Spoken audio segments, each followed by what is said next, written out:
Welcome, everybody, to the Raad Life, the only talk radio show that takes you along with host and age explorer Rod Gantos on his continuing journey of discovery into life's challenges, opportunities, options, and all the latest and greatest things that come with getting older.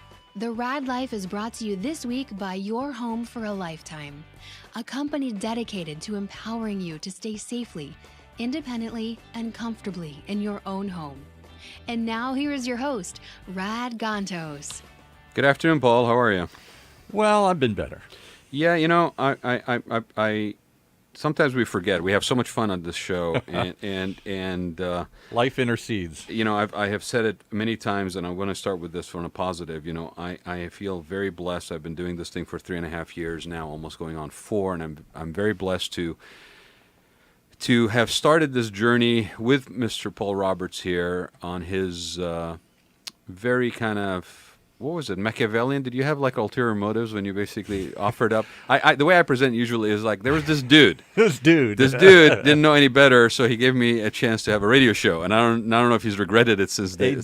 Hey, dude. We'll talk surfer talk, right, since you got a surf guest here today. But you know, I've said this, and there are some Wednesdays where this is even more meaningful, and today is one of those days, and I think individually, Paul and I are having just kind of more of a hump day than usual, is that in the middle of the week, I feel like I'm getting away with something. It's like a little vacation for me in the middle of the week when I do the show. We started off on Wednesdays. We started off in the middle of Wednesday at noon, and for the last 3.5 years, it has been a little sanctuary, a little island in the middle of the week where I get a chance to sit down and have a uncurated, organic, I don't prepare, I'll admit it on the air, I don't prepare for these shows very much, and I really want to take this journey with my guests and Paul and see where it goes. And we get a chance to do that every week, and there are times when, you know, the common reaction from a lot of our guests, wouldn't you say, Paul, has been everybody walks out very empowered and feeling really good about being on the show. And most common kind of comment is, that was a great time. I had a good time. I don't know. Maybe Jim will change his mind now after this. But we Jim's looking antsy already. We really like that it's a positive experience that we get to share. Well, because, you know, people don't talk anymore. Well, we shout, we scream, we tweet, we text, but we don't talk. And you know, if all's fine and life is grand and you know, everything is in alignment and you don't talk, it's one thing. But you know, we are human beings and we are wired for connection. And when we have situations where we're having a rough day or things are not exactly in sync and we need to have an airing of some sorts, sometimes it's really good to have places like this. And where do you get together with your tribe and talk real stuff?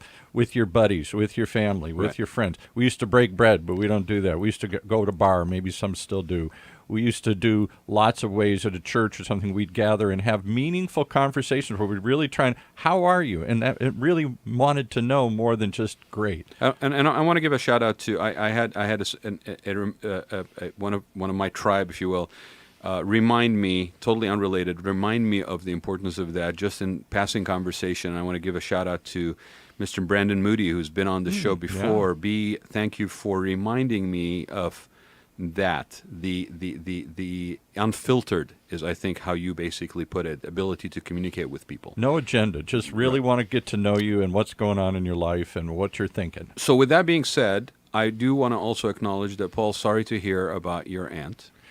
Yeah. And that you're dealing with some difficulty there. I'll share this for those who've ridden along with this show. I keep bringing up my aunt through the years. She's just turned 94 a week ago here. And for those who've followed the show a couple months ago, my aging journey has been rough with her. She's always been alone, never got married, no kids. She's my late mother's only sister. And she's always been fiercely independent and on her own.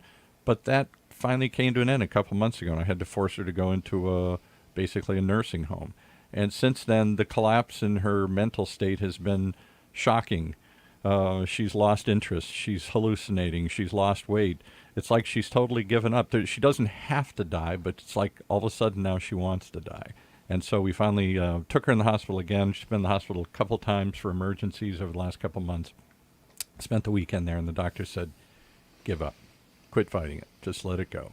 That's hard to hear. So I put her on hospice, and now that means you stop seeing doctors, and you try and keep them comfortable, and they try and see what happens. Well, you've been great to your aunt, and I know you've shared your situation with your parents before too. And you know what? You're not alone, Paul, and none of us are. And it's great to be able to have people that you can lean on. So if there's anything at all, take a deep breath. No, you're always here. You're always, kind of there for us. And I want to just acknowledge that with our listeners, because yes, this is a radio show.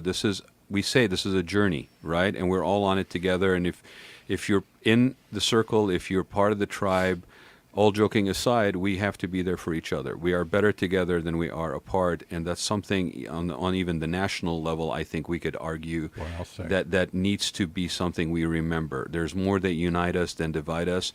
Thank you, Senator McCain, for reminding us of that earlier this week as well in your farewell statement that was posthumously read. So with that being said, speaking of journeys, I have a gentleman with me here in the show on the station today. Now that we set up that negative whole thing here, you know what? No, that's life. I'm going to lighten that up. I hope you do. Yeah, I know. See, because he's going to lighten it up so much that I had to really kind of start with that kind of a down. But no, it's life.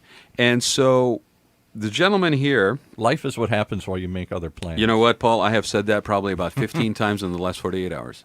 Exactly that. Life happens when you make plans. Yeah. So with that being, again, said, Jim Kempton is my guest today. Jim is somebody I have known from the proud state of San Clemente. No. Have we seceded yet? No. The separate state. We should secede. Okay, from the separate state of San Clemente. As San Clemente goes, so does the state of California eventually, right? Okay. But anyway, so Jim and I have crossed paths. He has warmed seats on boards that I have then basically sat on later. He has continued to be an inspiration for me because the man just continues to reinvent himself. He continues to very humbly, okay? I'm not going to mistake that, humbly with the fact that he's got totally a strong personality and he will share it with you, right? In word and in voice and in deed. But he's always been somebody that I've enjoyed seeing what he's doing and what he's up to because he really lives his life and he pursues his passion and makes no excuse for it, is respectful in doing it. He's not like a lot of people these days where it's like feels entitled to basically step on other people just in the name of being candid.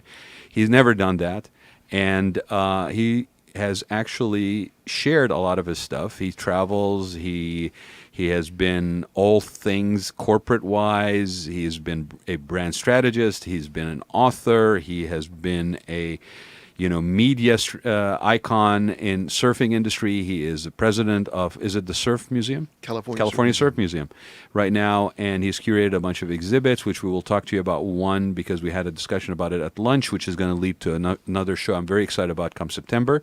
But without further ado, Jim, thank you for being on the show. Oh, I'm happy to be here. And yes, there's a book here because Jim, again, the prolific author, has written another book. And I think it's very timely, actually, that we happen to, it wasn't planned, but that we're talking about this because of what it means. So, Jim, give people a little bit of background about you because I don't think I've done it any credit at all. There's more than all of that? Yeah. Oh, yeah. I don't know where to start, but I'll just start with at the beginning. Where I come from. Where do you come from? And I was born on Guam. Guam. My folks were in the civil service after World War II. And so I was born on Guam, and they traveled to a variety of places doing tours, very much like a military experience. Most of the time we were living on bases. And so I learned to surf on Guam, but also lived in the Philippines, Japan, Okinawa, and even did a stint in Vietnam right at the very beginning of the war. We were sent home because we were civilians, and after they blew up the American embassy, which was right next door to us, they decided it was time for us to head back to somewhere else. So I grew up in that sort of early '60s, late '50s, early '60s era, and a vagabond existence, right? From the beginning, with my folks, and then we moved back to California, and I went to high school and college here, and then took off again, actually during school. Went to school on Maui for a while. Went to school in England for a time. Do you think that those decisions to do that were part of kind of your DNA that was already pre-programmed because of all the traveling you're doing when you were a kid, or? I mean, in my case, I think it's hard to tell the difference between my parents bringing me up that way and whether they had that in their blood. Both of them were gypsies themselves, so we I think just have that. All of both of my parents' families did a lot of that as well, and they come from Kansas and Texas. So, right. Getting out was a hard thing in those days, and they did it. So it wasn't circumstance; it was choice, basically. Absolutely. Yeah. Okay. Yeah.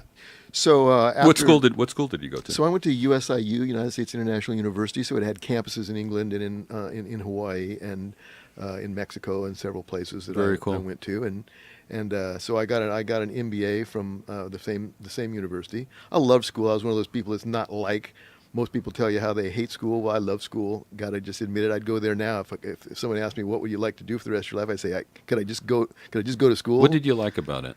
I loved the idea of learning new stuff, and I love the idea of learning new stuff from people who actually knew something. Mm-hmm. And I try to tell my kids when they go to classes, I say, I don't care if you pass the class or you don't pass the class. What I want you to do is think about what you want to know from this class, and I want you to go and ask the teacher that, because they will tell you, and you will get a good grade if you just are interested enough to ask them about the things you want to know about it. And then you'll get something out of the class.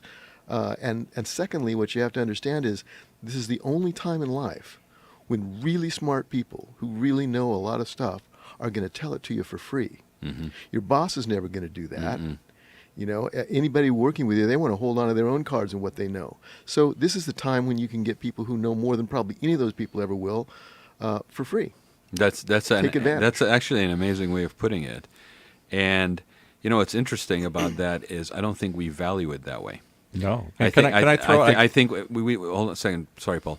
We don't value it that way, and I think we also try to streamline the learning exercise to where it's like a homogeneous outcome for people, versus encourage people exactly that it's okay. Look, you're going to go into this pool of knowledge, and you get to basically maybe select. I know if somebody had told me that when I was going through that. I mean, I kind of accidentally found that when I pursued interior design later on in life, because I was pursuing it for my own reasons and had the latitude to do that where I went to school, Interior Designers Institute down the street here. Shout out to IDI. But usually what we try to do is make everybody fit that mold. And it's like you're in a pool of knowledge, and if somebody actually told you get to pick within this pool of knowledge focus what it is that you may be interested in and then pursue that. And that is okay. That is a benchmark of learning. I wonder how many people would actually not have a negative reaction to school. Yeah, I think it would be. I mean, if you go back to the days of Socrates, they sat around and they asked questions of the brilliant people, and they explained it to them. Mm-hmm. So I mean, that style of learning was how it started out. It wasn't a rigor where your goal was to get a grade. It was about learning, and of course, asking what you're interested in learning. I do that every Wednesday here. I sit at the feet of the master over there, Paul Roberts, and I ask him what I can learn. And how is that for a setup for what you were going to ask a question? Well, I started to jump in as I often do, and without thinking, but I just was struck by two things. We live in an anti-intellectual time where experts are immediately suspect. What do they know about climate change? What do they know about politics? What do they know about anything? They're the people that got us in trouble. This notion of going to supposed experts who spent their life trying to master something, the Socrates of the world, finding these masters out and asking them and learning from them seems to be out of vogue. We have I'm going to go too into politics. We have a president who shuns experts. I know more than they do. My gut is what I follow, not expert advice. Who needs science for global warming?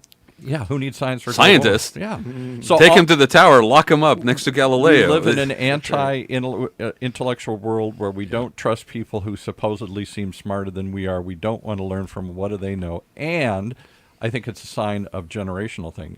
I suspect your guest is closer to my age than your age.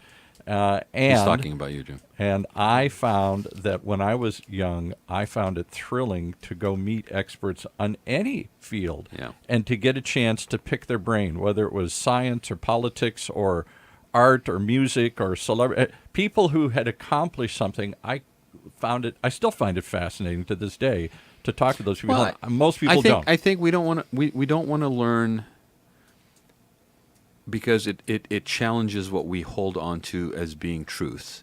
You have to have a certain ability to put yourself at risk. Okay, lessons are not necessarily always, unicorns and rainbows and pleasant experiences. Their lessons take on their own shape and format, and sometimes you learn. What the old adage says. When the student is ready, the teacher will appear. Will appear. Yep. Right. There. Sometimes you don't get to pick when you learn. Okay, Right. and sometimes the lesson is not the format that you would have done. I mean, right. I teach classes. Okay, I start off my first time I taught a class. I did a curriculum, and I was like, okay, here's the outline of the class. That pretty much I made a paper airplane out of and threw it out the window about the second class in because that's not reality. And I understand you need something as a benchmark, like a safety net almost to fall onto, but you can't go through life with a safety net when it comes to learning. And we live in a time when I was joking somewhat about Galileo and the tower, right? But there are times when I'm really depressed about this lack of interest in intellectual pursuits That's my whole point. And looking at science as an asset for us, but instead like questioning it the minute somebody is more smart. But I'll tell you what I think it really is also, Paul. I think, and it may be generational, it may be an age thing, it may be like I've been there, I've done my years of learning, I should have everything that I know, I shouldn't have to learn anymore, versus Jim who's saying, if I could get to do it for the rest of my life, I'd jump on the opportunity. There are some people that are like, I don't want to learn new skills. No. I don't want to stop, working as a machinist, which I can't get a job on, or a coal miner as I get a job on, and basically learn another skill and basically pursue a different path and expand and grow myself. I don't want to. I shouldn't have to. I have a sense of entitlement that this should be enough. And I think when you go down that path, to your point, Paul, when you encounter people that may be, in your perception, smarter than you respond to them in a negative and a suspicious manner. Because it really is highlighting the fact that you yourself are not willing to take the next step in the journey.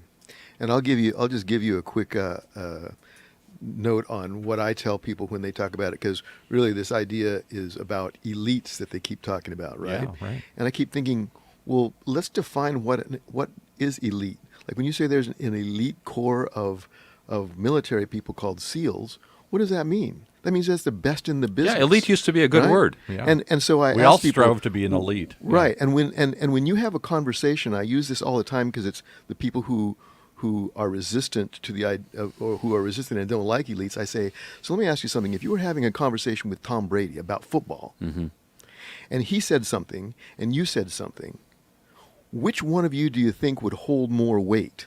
Yeah. You or Tom Brady? Which one of you knows more? And why does Tom Brady know more? Well, let's think about it. He is an elite. He's an elite because he's not only played the game, but he's observed the game, and he's been in it for 30 years longer than you've ever been born. And so when he says something about it, his opinion does mean more than yours. Well, and this and being idea it- that we're all equal and all our opinions count is a silly thing. It doesn't matter whether you're a football player like Tom Brady, or you're a scientist, or you're a person who studies cancer.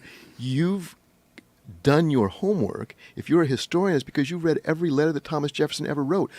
The other guy can have an opinion about Thomas Jefferson, but it shouldn't be weighted the same way. That's... But do you think that's the way the world is? It seems to be the complete opposite. Well, wait a minute. I know as much as that asshole. That's what I'm saying. What is the sphere of your that defines your version of the word world, Paul? What's my fear? Yeah, what's your sphere? What is, when you say the word world? What is that? Atlantic to the Pacific. Well, that's a whole nother thing. My view of the world is the world. I think so many people. I'm being facetious on so purpose. many people, the world, their world is their neighborhood, their immediacy. The world for most people has shrunk. I can't influence anything, so it's just my job, my immediate family, my immediate community. I don't want to know, learn, visit, hear about any of it. We seem to be going in an anti-intellectual world where we're shutting down and going into a narrower perspective. And yet, here's the funny thing, and I'm going to bring this back around sort of to what we're talking about a little bit, relevant to also the book. Right. Yet, one of the most watched shows on TV is Anthony Bourdain, Destination Unknown. he wasn't. Right, I think that's what the name of the show was, right? Yeah. I mean, my point is... Parts Unknown. Parts Unknown, sorry, Parts Unknown. Well, yeah, Parts Unknown. But, with Anthony Bourdain and Parts, I kind of don't want to go there. That's why he But named it that. Parts Unknown, you know what, he probably did. But the thing about it is this, Paul, it's the we talk about the show being a journey of discovery, that, that you, as you get older, you pursue things. You have the courage to actually pursue things. Jim has lived a life where, because, he just said it, when his parents, when he went to school, he has gone to places. He has explored. You have put yourself in situations and places where you hadn't been before. But right? I think Anthony Bourdain was the exception. I think that's why people flocked to it. I certainly flocked to it. But was he an exception, or and why are so many people watching it? Was it an aspirational? I am so scared to, and therefore I need to sit on my couch. But I'm living vicariously through somebody who's actually daring to do what I would like to do. Most people would rather see the fight all day long, the reality TV, the talk shows, the constant but not get in the ring. I think Anthony Bourdain brought just enough of that edge, because that's who he was as a person. Yeah. Yeah. Just enough of the cool, so that what really was more of an educational show seemed like a journey that you were following with Steve McQueen. Mm-hmm. Mm-hmm. Yes. Mm-hmm. And he, I just remember that episode where Obama was in Indonesia and met up with him in a little place in Vietnam. Right. And they sat in the back of this, noodle house in this tough part of town. And Obama talked about, this is the kind of places I used to eat in as a kid. That was magical there. I can't imagine any politician today or anybody doing that with him. I think he could have been done doing that all day long. If it didn't resonate on some core level with people, they wouldn't have watched it. And I think, but I'm sadly, telling you, it's the opposite of what most people want. You and I watched it, and it was a popular program, but it was one of a kind. Whereas there are 100 shows that are about shut down, listen only to your tribe, get to a smaller view of the world. Anti-intellectual approach to it. Not exploring, not learning. You know what, Paul? I give you 100 shows like that. Again, I choose to be a little bit more optimistic about the human about the human I'm a pessimist. about the human condition. You're entitled. You're having a rough day, but I tend to be a little bit more optimistic about the human condition. I think all of those things that happen where we step away from the truth and our own personal truth and our own journeys and the things that we instinctively know are pursuits of happiness, not pursuits of pleasure. Totally different. You don't believe me? Read the Dalai Lama book. Totally different. Pursuit of pleasure, pursuit of happiness. Never thought of that. Right. Okay. Most people really have in their DNA these things that we're talking about. The desire to go, desire to explore, desire to find out, okay? They may be limiting themselves through fear, through previous experiences, whatever. So they live vicariously from the safety of the screen, the safety of a book, the safety of stuff of that nature, through people like Jim, through people like Anthony Bourdain, through people who dare to go. And sometimes it takes a That's monumental... why they listen to the Raad Life. Right. So... Well, maybe so, but with that being said, Jim, I want to also understand. So you've been an avid surfer for as long as you remember. Well, since I think I learned to surf when I was 10. Yeah. So from the time that I was able to, and where was the first place you surfed? First place I surfed was Talafofo Bay on Guam. It was the only freshwater river that ran in, so it created a kind of a Waikiki like swampland that had rolling waves, and the freshwater kills the reef. Right. So the islands were all ringed with coral reefs, which were much more difficult and dangerous to surf. But this was just a rolling wave like Waikiki or San Onofre. So it was an easy place to learn, and so that's where I cut. And my what teeth. is it about surfing culture that has this wand to the world, like that famous surf movie that was made in the 60s or 70s, or I forget what, Endless Summer? Endless Summer. Mm-hmm. And there's this idea of always looking for the next great wave, of traveling the world looking for that. Talk about seeking, right? Yeah. So I mean that the thing about it is it's a little bit like any discoverer. Wherever you find that's good, other people follow. So you're pushing all the time to find another place that is empty and undiscovered, and you can kind of enjoy for yourself, which is sometimes self-defeating, since we bring that to all of these wonderful places that we've been. But that's what pushes it. It's the sense of discovery and the idea that you can experience it at a sort of pristine level. And to what we were just saying, even within that same culture that is regarded as sort of a maverick culture, kind of an on the fringe, living life, by your wits kind of just getting in the car and going and finding. Even within that culture, there are layers. You just described the layer of the people that basically venture and the others that follow, and the ones that are needing the safety confirmation before they actually proceed. That's funny. That's again the human condition. It's Totally. even in this. But when I grew up in the Midwest, there wasn't. I don't remember. You didn't surf in the Midwest? Well, we certainly didn't surf.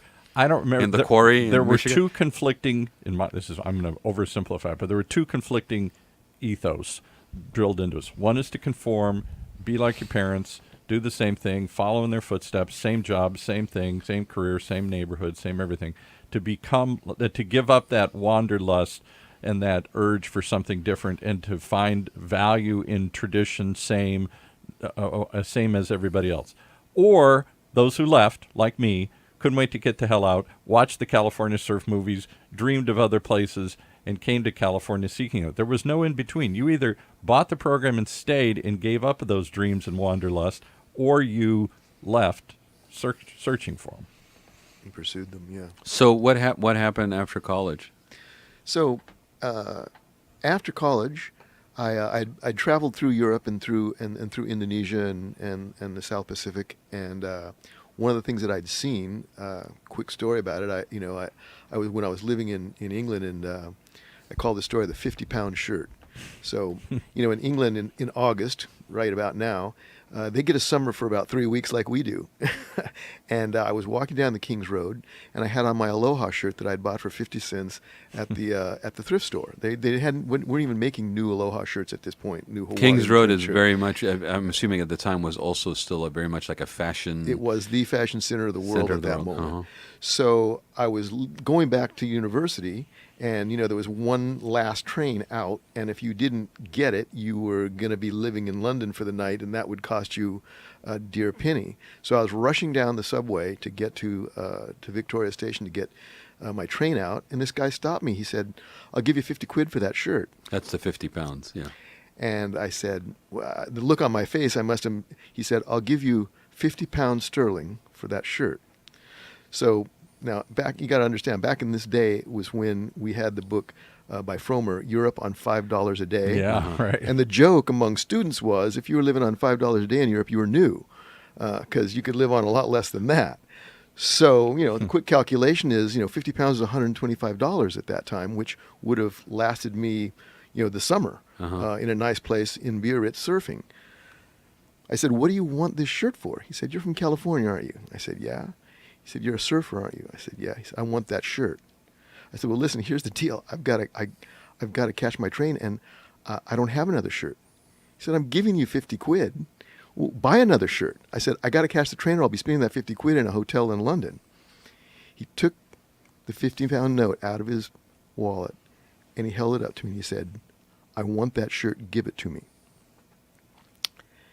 And I rode home for 3.5 hours on the train with no shirt on. Of course you did. Of course you did. And the thing about it, when you said what happened after that, is I realized, hey, I'm graduating from a master's in business administration. Yeah. This is what I'm writing my thesis on, Right. and this is what I'm going to do Right. for making a living. So I went back, I wrote my thesis, I graduated, I went to every thrift store from Santa Barbara to San Diego, bought every Hawaiian shirt I could find for 50 cents, put them in a crate, shipped them to Europe, and sold them for $15 a piece. That's awesome. And the thing is, it was better markup than drugs, That is awesome. That is so awesome. When I was at the Better Peter market than Drucker drugs. School, graduate school in Claremont, I had two friends of mine, Razi and Jens. Jens was a Danish kid, and Razi is a German-Turkish, of Turkish descent. And it was funny. You just reminded me. That's what they did their thesis on for school, and they actually did it for Fiats and Mercedes in '87. That's exactly what they did. They brought them. They took them over to Germany, and they basically sold them while they were while Razi was driving a rusted color like Granada, I think, or something like that, right? But the front yard basically looked like a dumps ground of carcasses of cars that basically they were shipping European cars back to Europe for that kind of stuff. That's brilliant. So. Is that how you got into sort of the apparel side of things and the sort of lifestyle side of things? What happened? Well, so what was funny about it is that in those days the surf culture was pretty small. If you were traveling, you met people from Australia or South Africa or Europe or Japan, and you got to know them because they were traveling too, and so it was It's a small What circuit. time frame was this? What rough? This is like from 1970 to maybe 1977. Okay. That time range, 78. The 70s, and Good time to be in Europe. It was a fantastic time to be in Europe. It was cheap. It was safe. And I say safe. It's funny that we had terrorist attacks all the time. People talk about this thing with with all these terrorists, and they all come from the Muslim world. And I used to laugh. I used to say, did you not live through the Northern Ireland deal? Yeah. I mean, or the Rosa Brigada in Italy. the Red Brigade. The Red Brigade. I mean, it was everywhere. The Bader Meinhof And gang in Germany. We just ignored it. I mean, there would be sandbags up in front of all the restaurants in town that had big plate glass windows so that they couldn't throw a bomb through them. You continued living. It didn't even occur to us. I mean, I was living in the Basque country. And the Basques were trying to secede from Spain. From Spain. The ETA. They were throwing bombs into everywhere. In fact, I have a story that it's actually in the book called The Last Supper. And it was a friend of mine who's a quite famous surfer. His name is Mickey Dora, and he was the sort of the Malibu Black Knight, and he was on the lam for lots of different things we won't go into. But at that point, I was living with him in France, and he was an outstanding athlete, a wonderful surfer, great golfer, a great semi-pro tennis player. But the one thing I could always beat him at was ping pong. So on the days when it would rain and storm in the middle of the winter in France, we'd play ping pong, and I'd always beat him. So of course I bet him a dinner, and of course he brought up some extra super ability and beat me that game. So of course he picks the most expensive restaurant in Saint-Jean-de-Luz, or rather in San Sebastian, just across the border in Spain, and we went there.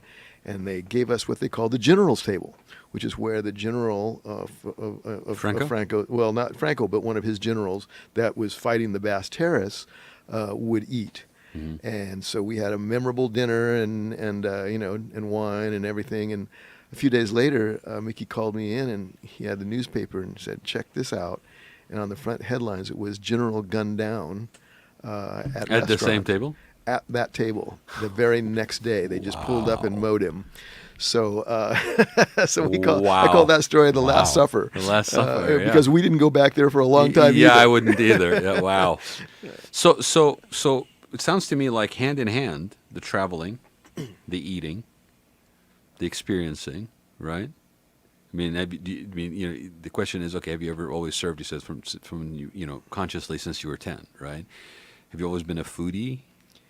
I think so. I mean, my parents loved to go out to dinner. My mom loved to. She loved to cook, but she got all of her ideas from going out to dinner. And the military had some pretty fabulous restaurants. We had officers' club privileges, so we got all the commissary and PX and officers' club opportunities in all these different places. And of course, they always had different cuisines wherever they were. So I've loved it all along, and when I'd go to places, I'd always try to get the recipe so I could make it when I came back if I really liked something. And as it turns out, most of the things you like are the things that those countries are famous for anyway, because they're famous because they're great. And so I began collecting recipes, and probably was doing that for 30 years before I started the book. So you've written other books, Jim, right? I mean, I have. Okay, are they all surfing related? Pretty much until this book, which is still surfing related, but I did a book on the history of San Onofre. I did a book on advanced surfing techniques from all the great surfers in the world, which I also kind of got to tell the story of surfboard performance and maneuvers by doing this, because it took them through all the maneuvers that had been developed with the best surfers in the world at that time. So most of the books that I've written have been surf related. And quite frankly, I wrote this book partially because I wanted to sell some copies, because I know how books sell. And I make this analogy because I think you guys will enjoy it. But surfers are jazz musicians, right? It doesn't mean they aren't great musicians. They're great musicians, but they play small clubs. Big hair bands and heavy metal play arenas, and so do football players. So they're great musicians, but they sell 10,000 copies of their record, not 10 million. And that's just the way it is, except once in a while, someone will write a take 5, and Dave Brubeck and his estate are still getting residuals from that song. So this was kind of my take 5. This is your take 5? Yeah. Okay, so What's the name of the book? First we surf, then we eat. There we go. and it's available through what, Jim? Well, you can get it on Amazon September 4th.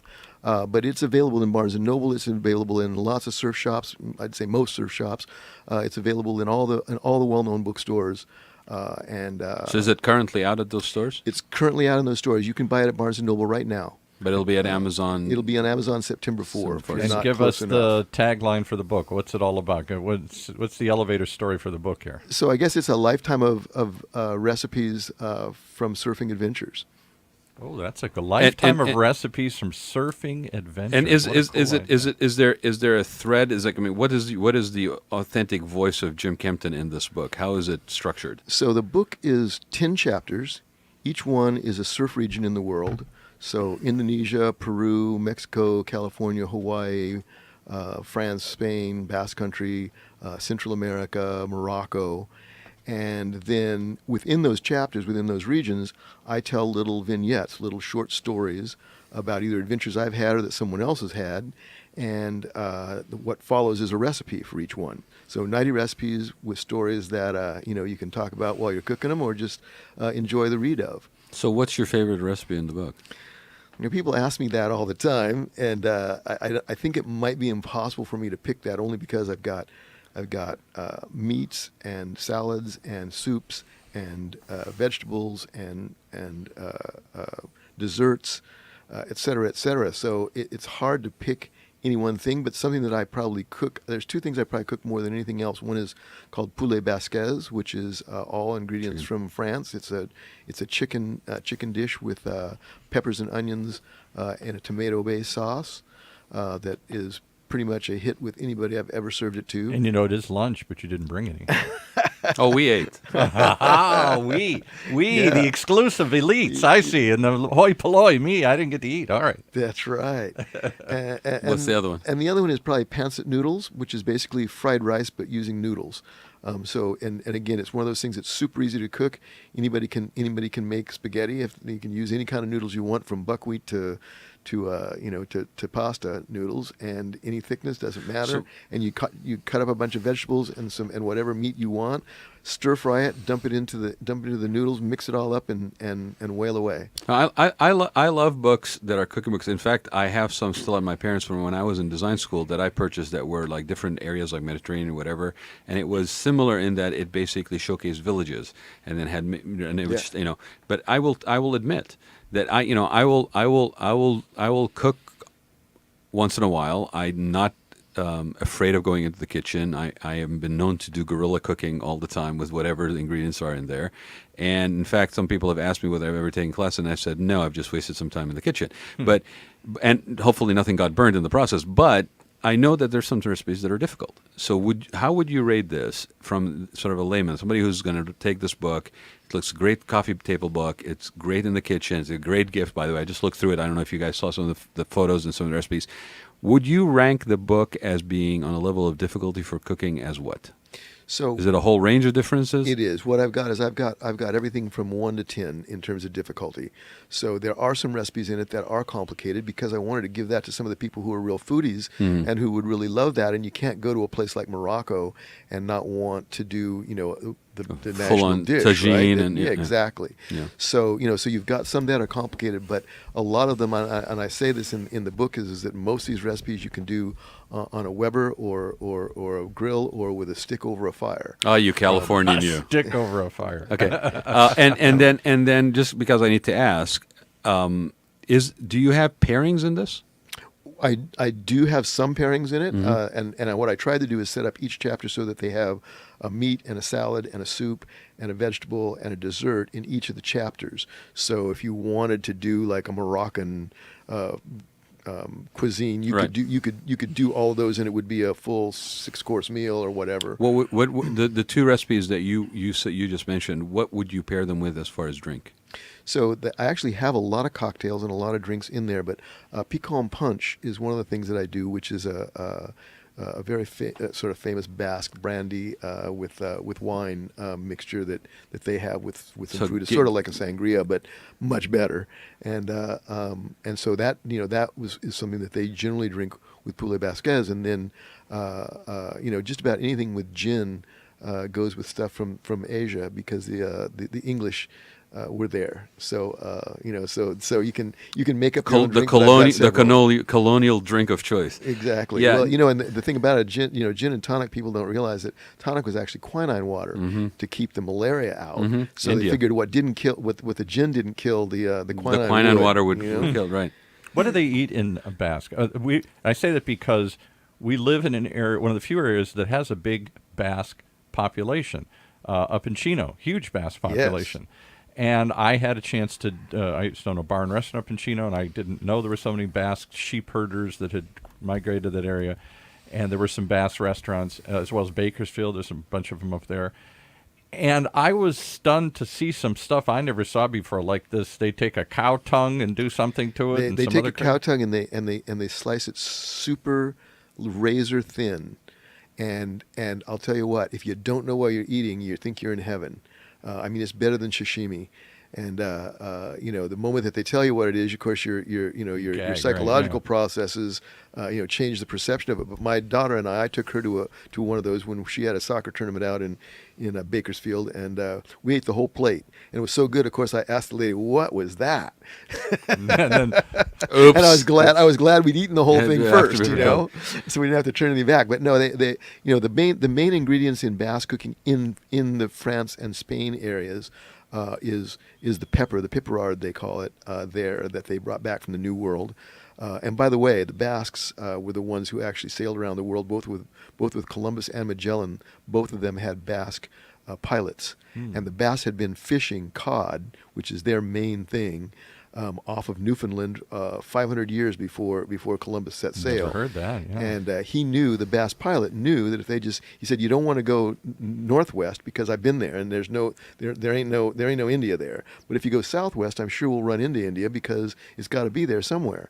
And so they drove. They and sailed I have to share my only other Caribbean. Basque fact I learned is that the Basque language is one of the few that they cannot relate to any other family group. Some of them trace back to Indo-European or to Germanic Romantic. But it's one of those few standalone languages that they, as far back as they can trace it, there's no other language related. Here's the interesting thing, right? I mean, we're talking about a cookbook, right? We're not really talking about a cookbook. We're talking about we're talking about an amplification of a human experience, an amplification of common thread that everybody shares. We all eat food. We all hopefully do more than just look at our phone when we're eating food, that we actually exchange and converse.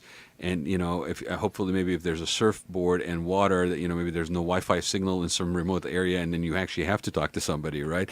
But, I mean, these are things, like I said, these are some of the basics that we in modern society sometimes lose touch with. Are a lot of these ingredients, Jim, for these recipes available? Something that's really changed, as you know, the cuisine world has exploded over the last 10 years. New places like Peru have become major sort of culinary experiences now that people are bringing.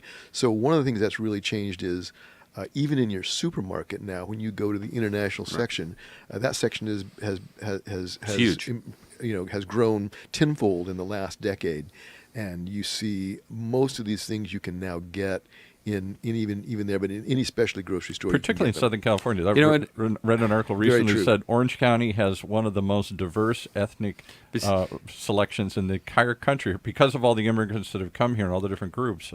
But isn't it interesting, Paul, right? We talk about this, just if I may for a minute just step off the topic here, but we talk about diversity. We talk about people's sort of resistance to diversity, to multiculturalism, right? Not here in Orange County. No. I would go even further, and maybe I'm being kind of sarcastic, but maybe I don't know. I'm never sarcastic, right? But daily. But daily. Don't talk to my mother; she'll probably tell you more than daily. but as much as we are, there are some people that are sort of averse to that. I guarantee you those are the same people that are still walking into every friggin' restaurant with different food types and trying it out. And I think that's ironic as hell that we, on the most basic instinctive human basis of eating and experiencing things of that nature, that we will be open to it. But then the minute we get ourselves in our own way and we think beyond that, all of a sudden we have an aversion for certain Well, it things. reminds me when I was a kid, and black and white was the issue in Detroit, and probably still is to a large degree. And so everything was black and white, and there was the black side of town, the white side of town, and the racial riots and everything else. But didn't stop the white suburban kids like me from loving the black African music here, the Motown and everything else. So we might have been afraid to go into those neighborhoods or associate with those people, but we sure loved the music. So what would you? We're getting close to the end here, Jim. I want to ask you, if you were, from your perspective, the way you have lived your life, the way that you have enjoyed the benefits of living in a certain way, right? What would you share with people? What would be like a bit of advice that you would give people? Life lessons learned along the road here. Along the road. So people always say, do what you love. And that's okay, but it's only the first step in it, because doing what you love can only be sustainable if you're learning about what you love and what's possible with it, how you can, for want of a better word, monetize it, but certainly how you can take advantage of those things to make them have something come back your way as well. And a lot of people do what they love and they end up poor, and they're frustrated by it. And a lot of other people give up doing what they love because they want the money and they take the first thing that comes along. And I think for me, to a large degree, I take no credit for this, but to a large degree, just by going along as I have, I think I just observed that when that guy loved my shirt and I took the 50 quid, that wasn't where I stopped.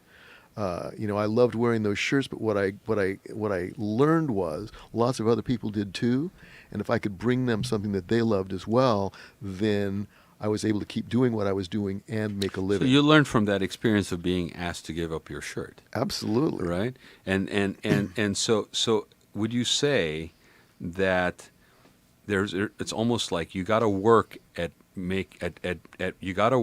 what you love? The old Zen saying goes, life is struggle, and there's no getting around that, no matter what you're born with. Plenty of people, half the Getty family has committed suicide, so it can't be just about being rich that makes you happy. Right. I don't mean to say that means that everybody should be happy with what they have, but what I do mean is that if riches were what made you happy and being poor made you miserable, half the people in India would commit suicide. Right. And instead, they live these vibrant, happy, full lives. So we started the show on a heavy note. Let's end it on a good note. What makes you happy? Funnily enough, what makes me really happy, and part of what makes this book really fun for me, is giving other people knowledge about things that I've learned and that I love, because that light up in people's faces when they try something and they love it is really fulfilling to me. In a kind of odd way, and it doesn't really matter whether I get money from it or not, but it's very rewarding, and it's a very unique way, yeah, right? And it never hurts when I do get money for it. Of course not. and we're not suggesting that you shouldn't get money from pursuing what you love either. You know what? I'll tell you what makes me happy today, and I thank you both for being here, and hopefully Paul got a little bit of a break from what he's dealing with too. But what makes me happy is being able to have this show. So thank you, Paul, for making that possible every week for the last 3+ years. Jim, thank you for being here and for being unfiltered. Thank you, Brandon Moody, for that word. I will be using it, brother. And I thank everybody who's listening, because it really, to Jim's point, if we are partaking in this exchange, this journey with you guys that are listening, and that from that experience we get to share something that you find useful, even momentarily, or that later on it resonates with you, or something like that, then that makes this all worthwhile. People ask me, why I do this show and how it monetizes with my business. It doesn't. The reward I get out of this show has nothing to do with what I do for a living. The reward I get from this show is exactly the richness of experience that we just had with Jim here and with other guests that I've had, and I'm very blessed to be able to do this every week. So I thank everybody for making that part of my happiness. Thanks, Paul, for having this. You have been listening to the Raad Life Radio Show with your host and age explorer, Rod Gantos, brought to you on the one and only octalkradio.net. Join us again next week as we continue our journey of discovery into life's challenges, opportunities, options, and all the latest and greatest things that come with getting older.